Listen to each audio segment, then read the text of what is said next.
বাহিরে তো ঝুম বৃষ্টি, চলেন আজকে মোরগ পোলাও বানাই।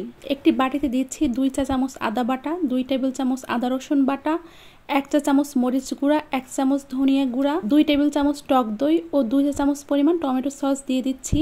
মোরগ পোলাওটা আজকে ঘরোয়া মশলাই তৈরি করব।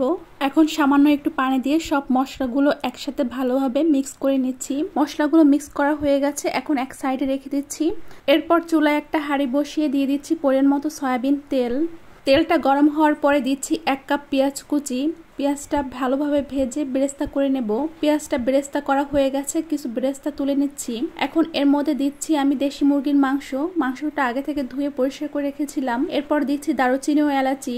এই তেলের মধ্যে মাংসটা আমি 1 থেকে 2 মিনিট ভেজে নেব। মাংসটা ভাজা হয়ে গেছে, এখন আগে থেকে যে মশলাটা তৈরি করে রেখেছিলাম সেই মশলাটা দিয়ে দিচ্ছি।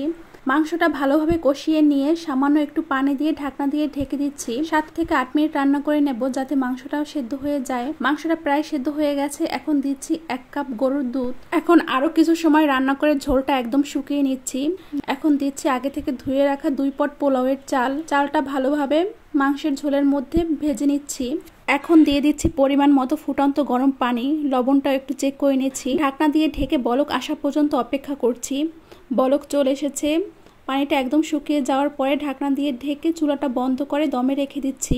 মোরগ পোলাওটা একদম পারফেক্ট ভাবে তৈরি হয়েছে, খেতেও খুবই মজার হয়েছে। বাসায় সবাই এভাবে তৈরি করে খেয়ে দেখতে পারেন।